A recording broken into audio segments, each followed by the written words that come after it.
Assalamualaikum warahmatullahi wabarakatuh. Alhamdulillahi rabbil alamin. Assalatu wassalamu ala asrafil anbiya'i wal mursalin wa ala alihi wa sahbihi ajma'in. Amma ba'du, puji dan syukur kepada Allah Subhanahu wa ta'ala. Alhamdulillahi rabbil alamin. Pada kesempatan kali ini Allah masih memberikan izin kepada kita bersama untuk menghirup udara segar, untuk merasakan nikmatnya hidup. Maka kita sebagai makhluk selalu mensyukuri nikmat yang diberikan oleh Allah. Selawat dan salam buat junjungan kita Nabiuna Muhammad sallallahu alaihi wasallam. Allahumma salli wa sallim wa barik ala Sayyidina Muhammad wa ala alihi wa sahbihi ajma'in. Yang terhormat Dewan Juri yang arif lagi bijaksana, menimbang samo bare, mengukur samo panjang. Hadirin yang berbahagia, pendidikan anak menjadi topik yang sangat diidamankan dari tahun-tahun yang silam, yang telah dibahas oleh para ulama kita, yang telah dibahas oleh para pemikir Islam pada masa yang silam, seperti Al-Ghazali, Al-Ghafizi, Ibnu Sina, dan lain-lainnya. Oleh sebab itu, apa disebabkan mereka membahas persoalan pendidikan anak? Karena pendidikan karakter menentukan problema yang tidak lekang oleh waktu, tidak lapuk karena zaman. Persoalan perilaku tidak akan lepas dari generasi penerus. Dekadensi moral telah menembus dinding masa dan zaman. Hingga bukan anak muda saja yang tidak beradab. Orang tua banyak yang tidak beradab. Bukan hanya generasi yang yang suka melanggar norma. Bukan hanya generasi muda yang suka melanggar norma. Orang dewasa pun sering tidak punya tata krama. Hadirin yang berbahagia, kemerosotan moral tersebut disebabkan bukan hanya orang tua dan orang muda saja, dan bukan anak laki-laki dan perempuan saja, namun orang kaya dan orang miskin juga terlibat dalam hal itu.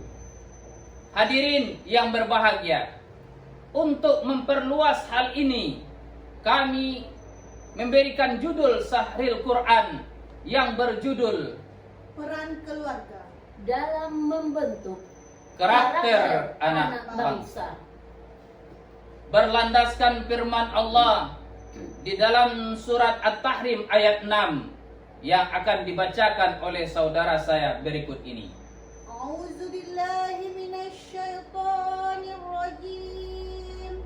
Bismillahirrahmanirrahim. Ya ayyuhalladzina amanu qu anfusakum wa ahlikum nar wa quduhan nas wal hijaratu 'alaihal malaikatu ghilazun shidad la ya'sunallaha ma amarahum wa yaf'aluna ma yu'marun. Aku berlindung kepada Allah dari godaan syaitan yang terkutuk dengan menyebut nama Allah yang Maha Pengasih, Maha Penyayang.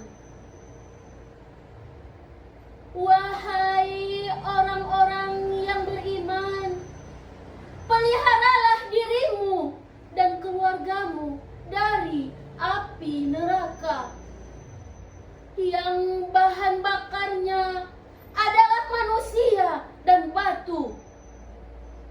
Penjaganya malaikat yang kasar dan keras, yang selalu melaksanakan apa yang diperintahkan Allah kepada mereka dan mengerjakan apa yang diperintahkan.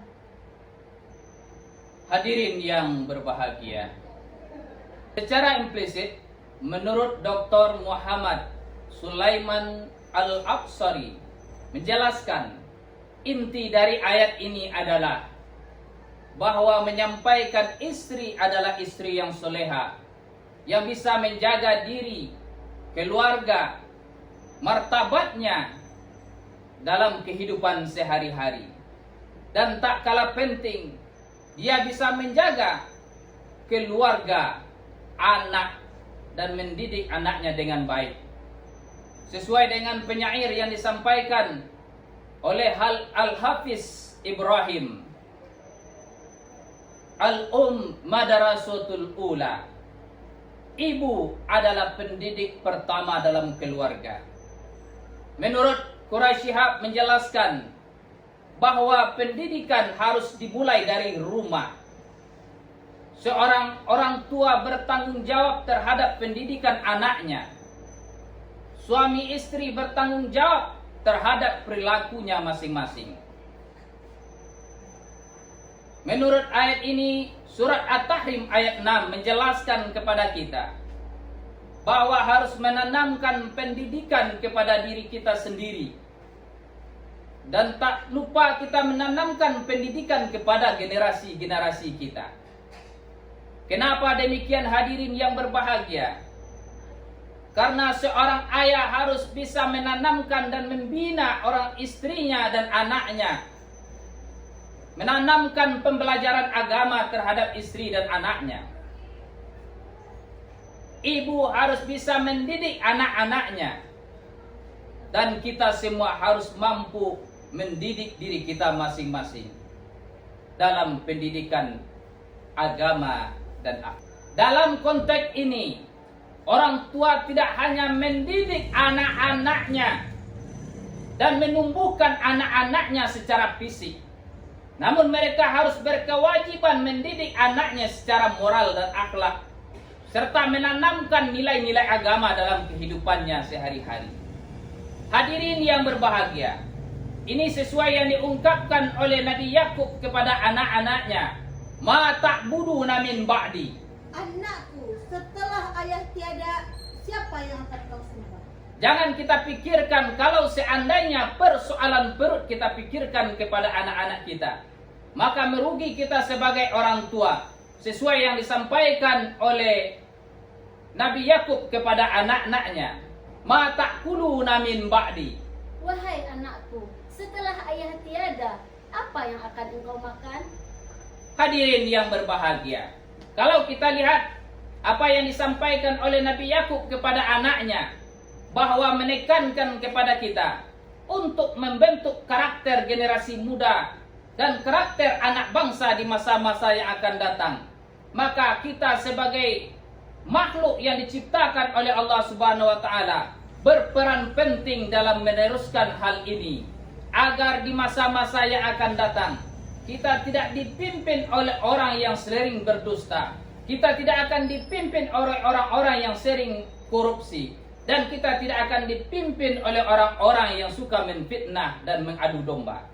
Hadirin yang berbahagia, nilai agama dan akhlak harus kita tanamkan dalam kehidupan kita sehari-hari kepada keluarga kita, generasi kita, anak kita, keluarga kita, dan karib kerabat kita, sesuai dengan firman Allah di dalam surat An-Nahl ayat yang ke-78 yang akan dibacakan oleh saudara kami. Innallaha akhrajakum min butuni ummahatikum la ta'maluna syai'a wa ja'ala lakumus sam'a wal absara wal afida la'allakum tashkurun.